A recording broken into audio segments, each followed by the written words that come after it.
Opus Education, the online platform for unlimited studies to nurture a better future. ഇന്ന് ഞാൻ നിങ്ങളുടെ മുമ്പിൽ വന്നിരിക്കുന്നത് ഒരു പുതിയ ടോപ്പിക്കുമായിട്ടാണ്. It is about language and its characteristics. ലാംഗ്വേജിന്റെ ക്യാരക്ടറിസ്റ്റിക്സിനെ കുറിച്ച് പറയുന്നതിന് മുമ്പായിട്ട് നമ്മൾ വേറൊരു കാര്യം ആലോചിക്കണം. എന്താണ് ലാംഗ്വേജ്, അല്ലേ? ലാംഗ്വേജ് എന്താന്ന് ചോദിച്ചു കഴിഞ്ഞാൽ പലർക്കും പല ആൻസേഴ്സ് ആണ് കിട്ടുക. എന്താ ലാംഗ്വേജ്? മെയിൻലി നമ്മൾ ക്ലാസ്സിലാണെങ്കിൽ ആരോട് ചോദിച്ചാൽ ആദ്യം പറയുന്നത് അറിയാവോ? ഭാഷ. പിന്നെ അടുത്ത ക്വസ്റ്റ്യൻ തരും അല്ലെ, എന്താ ഭാഷ? എന്താ ഭാഷ? നമ്മൾ സംസാരിക്കുന്നതാണ് നമ്മുടെ ഭാഷ, അപ്പൊ അത് മലയാളം. അങ്ങനെ പറയുന്നത് നിർത്തിയാൽ മതിയോ? അപ്പൊ ഈ ലാംഗ്വേജിന്റെ ചില സ്വഭാവങ്ങൾ ഉണ്ട്. കുറെ ലാംഗ്വേജസ് നമുക്കറിയാം. ഇവരെ എല്ലാവരെയും നമ്മൾ ലാംഗ്വേജ് എന്ന് വിളിക്കാനുള്ള കാരണം എന്താണ്? അപ്പോ സംസാരിക്കാൻ ഉപയോഗിക്കുന്ന അല്ലെങ്കിൽ കമ്മ്യൂണിക്കേഷൻ ഉപയോഗിക്കുന്ന എല്ലാം ലാംഗ്വേജ് ആകുമെങ്കിൽ ആനിമൽസ് യൂസ് ചെയ്യുന്നത് ലാംഗ്വേജ് ആകും? ഇങ്ങനെ കുറെ ക്വസ്റ്റ്യൻസ് നമ്മുടെ മനസ്സിൽ വരും അല്ലെ? അതൊക്കെയാണ് ഇന്ന് നമ്മളിവിടെ ഡീൽ ചെയ്യാൻ പോകുന്നത്. Okay, so what is A language? It is A tool of communication. നമ്മൾ കമ്മ്യൂണിക്കേറ്റ് ചെയ്യാൻ വേണ്ടി ഉപയോഗിക്കുന്ന ഒരു ടൂളാണ് ലാംഗ്വേജ് എന്ന് പറയുന്നത്. ശരിയാണല്ലേ? ഞാൻ പറയുന്ന കാര്യം നിങ്ങൾക്ക് മനസ്സിലാകാൻ വേണ്ടി ഞാൻ ഉപയോഗിച്ച ഒരു സാധനം, ഞാൻ എന്തൊക്കെയോ ഉപയോഗിക്കുന്നു, എന്തൊക്കെയോ പറയുന്നു, അതാണ് ലാംഗ്വേജ്. നോക്കാം. It is an inseparable part of human life. It is very, very true. അതില്ലെങ്കിൽ ലൈഫേ ഇല്ല അല്ലെ മനുഷ്യർക്ക്. ഇന്നത്തെ കാലഘട്ടത്തിൽ നമ്മൾ കൈകൊണ്ടാണെങ്കിലും ആംഗ്യം കാണിച്ചാലും അതിനൊക്കെ ഒരു പരിധിയുണ്ട്. നമ്മൾ നമ്മുടെ ഉള്ളിലെ കാര്യങ്ങളെല്ലാം വളരെ വ്യക്തമായിട്ട് ബാക്കിയുള്ള ഒരാൾക്ക് മനസ്സിലാക്കി കൊടുക്കുന്നത് നമ്മുടെ ലാംഗ്വേജ് യൂസ് ചെയ്താണ് അല്ലെ. So it is N inseparable part. നമ്മുടെ ലൈഫിൽ നിന്ന് നമുക്ക് ഒരിക്കലും അടുത്തെടുത്ത് മാറ്റാൻ പറ്റാത്ത ഒരു ഇമ്പോർട്ടന്റ് ആയിട്ടുള്ള ഒരു ഘടകമാണത് അല്ലെ. It is something as which we breath, the air V breath. നമ്മൾ ബ്രീത്ത് ചെയ്യുന്ന എയർ പോലെ അത്രയും ഇമ്പോർട്ടന്റ് ആണ് നമ്മുടെ ലൈഫിൽ എന്തിന്റെ യൂസ്? ലാംഗ്വേജിന്റെ യൂസ് അല്ലെ. And acquisition occurs unknowingly most of the time, regardless of its complex structure. ലാംഗ്വേജിന്റെ സ്ട്രക്ചർ, എന്നാ കോംപ്ലക്സ് സ്ട്രക്ചർ ആ ലാംഗ്വേജിനുള്ളത് അല്ലെ. ആലോചിച്ചിട്ടുണ്ടോ? കൊച്ചു കുട്ടികളൊക്കെ പറയുമ്പോഴത്തേക്കും മുഴുവൻ തെറ്റാ, സമ്പൂർണ്ണ പരാജയമാണ് ലാംഗ്വേജിൽ അവരെന്ന് നമ്മൾ വിചാരിക്കും. പക്ഷെ കുറച്ചുകൂടി കഴിയുമ്പോൾ എന്ത് പെർഫെക്റ്റ് ആയിട്ട് അവർ സംസാരിക്കും അല്ലെ. അറിയാതെയാണ്, അൺനോയിങ്ലി മിക്കവാറും. കാര്യം unknowingly most of the time ഞാൻ പ്രത്യേകം എഴുതാൻ കാര്യം ഇതാണ്. നമ്മൾ ഇംഗ്ലീഷ് പഠിച്ചത് അൺനോയിങ്ലി അല്ലല്ലോ, തല്ലി പഠിപ്പിച്ചതല്ലേ അല്ലേ. നമ്മളെ തല്ലി പഠിപ്പിച്ചാണ് പഠിപ്പിച്ചത്. ഇംഗ്ലീഷ് ആയാലും ഹിന്ദി, പിന്നെ അതുപോലെ ഏതൊരു ലാംഗ്വേജ് ആയാലും അല്ലെ, കന്നഡം, തമിഴോ എന്തോ ആയിക്കോട്ടെ, ഇതൊക്കെ നമ്മൾ പഠിച്ചത് അൺനോയിങ്ലി അല്ല, നോയിങ്ലി ആണ്. പക്ഷേ മോസ്റ്റ് ഓഫ് ദ ടൈം നമ്മുടെ മദർ ടങ് ആണ് it we study is unknowingly. എത്ര കോംപ്ലക്സ് സ്ട്രക്ചർ നമ്മൾ പറയാറുണ്ടല്ലോ, ഏറ്റവും കോംപ്ലക്സ് ആയിട്ടുള്ള ഒരു ലാംഗ്വേജ് ആണ് Malayalam. But still we know it, we can easily speak it. എന്തുകൊണ്ടാ? അത് നമ്മളിങ്ങനെ കേട്ട് കേട്ട് കേട്ട് പതുക്കെ പതുക്കെ അത് അക്വിസിഷൻ ആണ് നടക്കുന്നത് അല്ലെ. There is no studying or learning process, അങ്ങനെയൊന്നുമല്ല പറയുന്നത്. നമ്മളങ്ങ് ഇംബൈബ് ചെയ്യണം, നമ്മളങ്ങ് എടുക്കുകയാണ് അല്ലെ. സോ അവിടെയാണ് ലാംഗ്വേജിനെ കുറിച്ച് പലരും പറഞ്ഞ കുറെ ഡയലോഗുകൾ നിർത്താറുണ്ട്. കുറെ ഡെഫിനിഷൻസ് ഒരുപാട് പേര് പറഞ്ഞിട്ടുണ്ട്. അരിസ്റ്റോട്ടിൽ എന്താന്ന് പറഞ്ഞു നോക്കി? Speech is A representation of the experience of the mind. മനസ്സിന്റെ എക്സ്പീരിയൻസ്, നമ്മുടെ മൈൻഡിന്റെ എക്സ്പീരിയൻസ് എന്താണോ അതിനെ നമ്മൾ റെപ്രസെന്റ് ചെയ്യുന്നതാണ് സ്പീച്ച് ആയിട്ട് ആയിരിക്കും അല്ലെ. നമ്മുടെ മനസ്സിനകത്ത് നമ്മൾ എന്തൊക്കെയോ ഫീൽ ചെയ്യുന്നുണ്ട് അല്ലെ. ഈ കാര്യങ്ങളെല്ലാം നമ്മൾ എങ്ങനെയാണ് എക്സ്പീരിയൻസ് ചെയ്യുന്നത്? നമ്മൾ എങ്ങനെയാണ് ബാക്കിയുള്ളവരിലേക്ക് എത്തിക്കുന്നത്? നമ്മുടെ ലാംഗ്വേജ് വഴിയാണ്. നമ്മുടെ മനസ്സിൽ എന്ത് തോന്നുന്നു അതെല്ലാം നമ്മൾ നമ്മുടെ ലാംഗ്വേജ് അല്ലെങ്കിൽ സ്പീച്ച് വഴിയാണ് മറ്റുള്ളവരിലേക്ക് എത്തിക്കുന്നത്. അതാണ് അരിസ്റ്റോട്ടിൽ പറഞ്ഞ ഡെഫിനിഷൻ ഓഫ് ലാംഗ്വേജ്. വലിയൊരു ഡെഫിനേഷൻ വരുന്നുണ്ട്. But Edward Sapir, language is a purely human and non instinctive method of communicating ideas, emotions and desires by means of a system of voluntarily produced symbols. ഈ ഒരു ഡെഫിനേഷന്റെ speciality എന്താണെന്ന് അറിയാമോ? നമ്മുടെ ലാംഗ്വേജിന്റെ almost എല്ലാ ക്യാരക്ടറിസ്റ്റിക്സും ഇതിനകത്ത് പറഞ്ഞിട്ടുണ്ട്. It is a purely human non instinctive method of communication അല്ലെ. എന്ത് കമ്മ്യൂണിക്കേറ്റ് ചെയ്യുന്നു? നമ്മുടെ ഐഡിയാസും ഇമോഷൻസും ഡിസയേഴ്സും ഒക്കെ. എങ്ങനെയാണ്? It by a system of voluntarily produced symbols. ഇത് കൂടുതൽ എക്സ്പ്ലെയിൻ ചെയ്ത് എന്താണെന്ന് അറിയാവോ?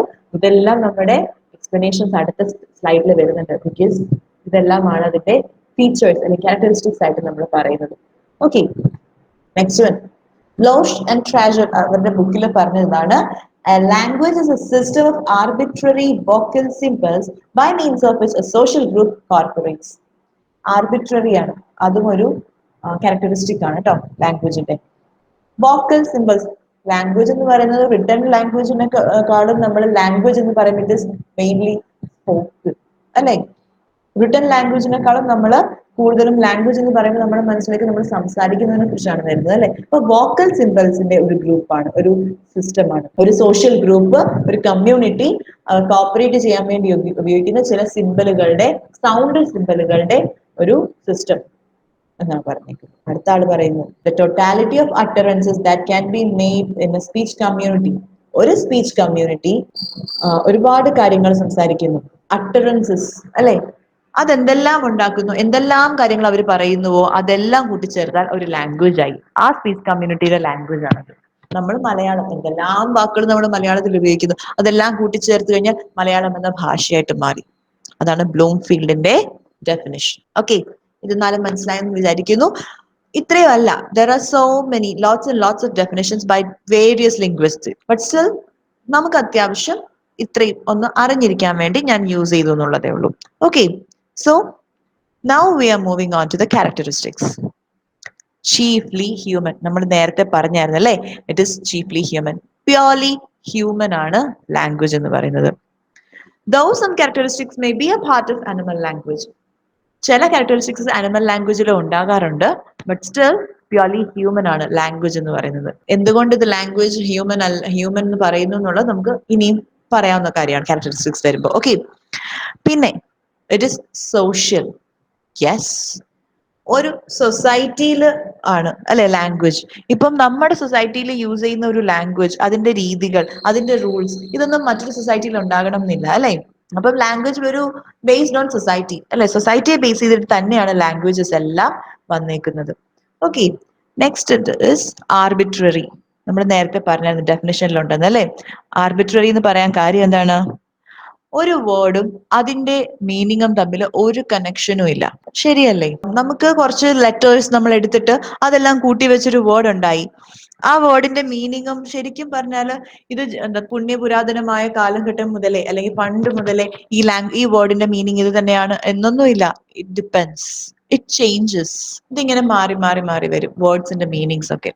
അതുകൊണ്ട് തന്നെ അവർ തമ്മിൽ റിലേഷൻ ഒന്നും ഇല്ല. അതുകൊണ്ട് തന്നെയാണ് അതിനെ ആർബിട്രറി എന്ന് നമ്മൾ വിളിച്ചത്. സിംബോളിക് ആണ്.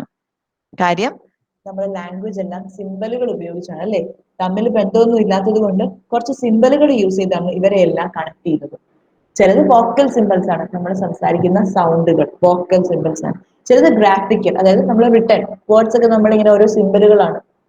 ആ ആ അല്ലെങ്കിൽ ഇംഗ്ലീഷില് പ ബ എന്ന് പറയുന്ന സിംബലുകളാണ് നമ്മൾ യൂസ് ചെയ്യുന്നത്. ആ സിംബലുകൾക്ക് നമ്മളൊരു സൗണ്ടും കൊടുത്തിട്ടുണ്ട്, വോക്കൽസ്. അങ്ങനെ സിംബോളിക് ആണ് ലാംഗ്വേജ് എന്ന് പറയുന്നത്. സിസ്റ്റമാറ്റിക് ആണ്. സിംബോളിക് ആണെന്ന് പറഞ്ഞാൽ ഏകദേശം ഇങ്ങനെ കുറെ സിംബലുകളൊക്കെ കാണിച്ചു വെച്ചിരിക്കുന്നത് മാത്രമല്ല അതിന്റെ മീനിങ്. അതിനെല്ലാം ഒരു സിസ്റ്റം ഉണ്ട്, വളരെ സിസ്റ്റമാറ്റിക്കലി ആണ് അറേഞ്ച് ചെയ്തേക്കുന്നത്. ഗ്രമാറ്റിക്കൽ സ്ട്രക്ചർ ഉണ്ട് അല്ലെ, അല്ലെങ്കിൽ സിൻഡാക്ടിക് മീനിങ് വൈസ് അതിനൊരു സ്ട്രക്ചർ ഉണ്ട്. ഇതെല്ലാം ഉണ്ടെങ്കിൽ ലാംഗ്വേജ് ആയിട്ട് വരുള്ളൂ. ഷീല ലവ്സ് ആപ്പിൾ എന്ന് നമ്മൾ പറയുമ്പോൾ, ഷീല ലവ്സ് ആപ്പിൾ അല്ലെങ്കിൽ ഷീല ഈറ്റ്സ് ആപ്പിൾ എന്ന് നമ്മൾ പറയുമ്പോൾ അതിനകത്ത് ആപ്പിൾ ഈറ്റ്സ് ഷീല എന്ന് പറഞ്ഞാൽ എന്തായി പോയി? ജസ്റ്റ് ഇമാജിൻ അല്ലെ, just imagine what will happen. So അതുകൊണ്ട് തന്നെ നമുക്ക് എന്ത് പറയാം, ഈ ഒരു സംഭവം എന്ന് പറയുന്നത് സിസ്റ്റമാറ്റിക് ആണ് അല്ലെ, ലാംഗ്വേജ് സിസ്റ്റമാറ്റിക് നമുക്ക് പറയാം. നെക്സ്റ്റ് ടോപ്പിക് എന്താണ്? It is non instinctive. അപ്പോൾ ലാംഗ്വേജ് നമുക്ക് സിംബോളിക് ആണ്. സോ ഇനി നമ്മൾ പറയാൻ പോകുന്നത് എന്നറിയാമോ? അത് സിസ്റ്റമാറ്റിക് ആണ്. സിസ്റ്റമാറ്റിക് എന്ന് പറയുമ്പോൾ നമ്മൾ സിംബോളിക് ആണെന്ന് പറഞ്ഞു കുറെ സിംബലുകൾ കൂട്ടിച്ചേർത്ത് വെച്ചേക്കാണ്. പക്ഷെ സിംബൽസ് ആണെങ്കിൽ പോലും ദേ ആർ അറേഞ്ച് സിസ്റ്റമാറ്റിക്കലി. ഒരു സ്ട്രക്ചർ ഉണ്ട് അതിന് അല്ലെ. ഷീല ഈറ്റ്സ് ആപ്പിൾ എന്ന് നമ്മൾ പറഞ്ഞു, അതൊരു സ്ട്രക്ചർ ആണ്. നേരെ മറിച്ച് ആപ്പിൾ ഈറ്റ്സ് ഷീല എന്ന് പറഞ്ഞത് ശരിയാവൂ? ആവില്ല അല്ലെ. അപ്പൊ അതിനൊരു സ്ട്രക്ചർ ഉണ്ട്, ഗ്രാമാറ്റിക്കൽ സ്ട്രക്ചർ ഉണ്ട്, സിൻടാക്ടിക് മീനിങ് വൈസ് അതിനൊരു സ്ട്രക്ചർ ഉണ്ട്. അപ്പൊ അങ്ങനെ അറേഞ്ച് സിസ്റ്റമാറ്റിക്കലി അല്ലെ, അത് സിസ്റ്റമാറ്റിക്കലി അറേഞ്ച് ചെയ്തുകൊണ്ട് സിസ്റ്റമാണ്. ഇറ്റ് എക്സിബിറ്റ്സ് സ്ട്രക്ചർ എന്ന് നമുക്ക് പറയാം. It is non instinctive. ഇതെല്ലാം നമ്മൾ നേരത്തെ പറഞ്ഞ കാര്യങ്ങളാണ് അല്ലെ. നോൺ ഇൻസ്റ്റിങ്ക്റ്റീവ് ആണെന്ന് നമ്മൾ പറഞ്ഞു. കാര്യം എന്താണെന്നറിയാവോ? ഇത് ജനറ്റിക്കലി ട്രാൻസ്മിറ്റ് ചെയ്ത അല്ലെ സാധനം അല്ല. കാര്യം ലാംഗ്വേജ് എന്ന് പറയുന്നത് എനിക്ക് അറിയാവുന്ന ലാംഗ്വേജ് എന്റെ കുഞ്ഞിന് ജനിച്ചപ്പോൾ എനിക്ക് അറിയാവുന്നത് കൊണ്ട് ആ കുഞ്ഞിനും അറിയാമെന്നുള്ളത് പറയാൻ പറ്റുമോ? ഇല്ല അല്ലെ. പക്ഷെ ഇറ്റ് ഇസ് കൾച്ചറലി ട്രാൻസ്മിറ്റഡ്. എന്റെ കുഞ്ഞ് ഞാൻ ജനിച്ച സ്ഥലത്ത് അല്ല, അവള് ജനിച്ച സ്ഥലത്ത് എവിടെയാണോ ഉള്ളത് അവിടുത്തെ ലാംഗ്വേജ് ആണ് അതിന് കിട്ടുന്നത് അല്ലെ. നമ്മൾ അല്ലെങ്കിൽ വീട്ടിൽ നമ്മുടെ ഫാമിലി ബാക്ക്ഗ്രൗണ്ടിൽ നമ്മൾ എന്താ പറഞ്ഞു കൊടുക്കുന്നു അതായിരിക്കും കുഞ്ഞും പറയുന്നത്. അപ്പൊ ഇത് കൾച്ചറലി ട്രാൻസ്മിറ്റഡ് ആണ്, ജനറ്റിക്കലി ട്രാൻസ്മിറ്റഡ് അല്ല. അതുകൊണ്ട് തന്നെയാണ് ഇതിനെ നോൺ ഇൻസ്റ്റിങ്ക്റ്റീവ് എന്ന് നമ്മൾ വിളിക്കുന്നത്. പിന്നെ പറയാൻ it is productive and creative. Language productive ആണ്, ക്രിയേറ്റീവ് ആണ്. It is very very true. ഒരു ഓപ്പൺ എൻഡഡ്നെസ് ആണ് ലാംഗ്വേജിന്. കാര്യം എന്താണ്, കുറച്ച് വേർഡ്സ് നമ്മുടെ കൈ കിട്ടിയാൽ നമുക്ക് എന്തുമാത്രം സെന്റൻസസ് ക്രിയേറ്റ് ചെയ്യാൻ പറ്റും അല്ലെ. ഇതുവരെ ഒരാളും ഉണ്ടാക്കിയിട്ടില്ലാത്തൊരു സെന്റൻസ് നമുക്ക് ഉണ്ടാക്കാൻ പറ്റും ക്രിയേറ്റീവ് ആയിട്ട്.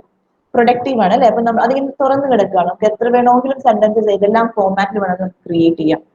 ഈ പറയുന്ന സിസ്റ്റമാറ്റിക്കലി അറേഞ്ച്ഡ് മെത്തേഡിൽ തന്നെ ഇതിനെ നമുക്ക് പ്രൊഡക്റ്റീവ് ആയിട്ട് യൂസ് ചെയ്യാൻ പറ്റും. ഡൈനാമിക് ആണ്, ചേഞ്ചസ് ഓഫ് ഒബ്വിയസ്ലി അല്ലെ. ലാംഗ്വേജ് പണ്ടുണ്ടായിരുന്ന ലാംഗ്വേജും ഇന്നുണ്ടായിരുന്ന ലാംഗ്വേജും തമ്മിലുള്ള ഡിഫറൻസ് നമുക്ക് അറിയാം അല്ലെ. എന്തോരം വേർഡ്സ് ആണ് ഇപ്പൊ കുറച്ച് നാളുകൊണ്ട് നമ്മുടെ ലാംഗ്വേജിലേക്ക് വന്നേക്കുന്നത്. മലയാളം തന്നെ നമ്മൾ ഉദാഹരണമായിട്ട് എടുക്കുക അല്ലെ. എത്രയെത്ര വേർഡ്സ് പുതിയതായിട്ട് ഉണ്ടായിട്ടുണ്ട്. നമ്മുടെ വീട്ടിൽ നമ്മുടെ പേരൻസിനൊക്കെ അറിയാത്ത ഒത്തിരി വേർഡ്സ് നമ്മൾ യൂസ് ചെയ്യുന്നില്ലേ. So it is subject to change. അതിങ്ങനെ മാറ്റങ്ങൾ വന്നുകൊണ്ടേയിരിക്കും. ഇനി പറയാൻ പോകുന്നത് അനിമൽ ലാംഗ്വേജും ഹ്യൂമൻ ലാംഗ്വേജും തമ്മിലുള്ള ഡിഫറൻസ് ആണ്. Duality, two systems of sound and meaning. നമ്മൾ നേരത്തെ പറഞ്ഞ കാര്യമാണ്, സൗണ്ട് ഉണ്ട്, മീനിങ് ഉണ്ട്, വോക്കലി അല്ലെ ആർബിട്രറി ആണെന്നൊക്കെ നമ്മൾ പറഞ്ഞു. പക്ഷെ ആനിമൽസ് അങ്ങനെയാണോ? അവരൊരു സൗണ്ട് പ്രിപ്പയർ ചെയ്താൽ ആ സൗണ്ടിന് ഒരു മീനിങ് ഉണ്ട്, അത് അങ്ങനെ തന്നെ നിൽക്കും. പക്ഷെ നമുക്ക് മാറ്റങ്ങൾ വരും അല്ലെ. Displacement, that is ability to talk across time and space. നമുക്ക് ഇന്നലത്തെ കാര്യവും പറയാം, ഇനി വരാൻ പോകുന്ന കാര്യവും പറയാം. ആനിമൽസിന് അങ്ങനെയാണോ? അല്ല അല്ലെ. അവർക്ക് ഇപ്പൊ നടക്കുന്ന കാര്യം മാത്രമേ എക്സ്പ്ലെയിൻ ചെയ്യാൻ പറ്റുള്ളൂ. സോ അതാണ് ഡിസ്പ്ലേസ്മെന്റ് എന്ന് പറയുന്ന പ്രോപ്പർട്ടി. ഇന്റർചേഞ്ചബിലിറ്റി, ഒരാൾക്ക് ഒരേ സമയം റിസീവർ ആകാനും പ്രൊഡ്യൂസർ ആകാനും കഴിയുന്നു ലാംഗ്വേജിന്. അതായത് ഞാനൊരു കാര്യം പറയുന്ന സമയം തന്നെ എനിക്ക് വേറൊരാൾ പറയുന്നത് കേൾക്കാനും സാധിക്കും. പക്ഷെ ആനിമൽസിന് ഒരു എക്സാമ്പിള് പറയാൻ നമുക്ക് കുക്കു ബേർഡ് അവർ മേറ്റിംഗ് ടൈമിൽ അവരൊരു മ്യൂസിക് ഉണ്ടാക്കുന്നു. ആ സൗണ്ട് ഉണ്ടാക്കുന്നത് മെയിലാണ്, ഫീമെയിൽ ആ സൗണ്ട് ഉണ്ടാക്കില്ല.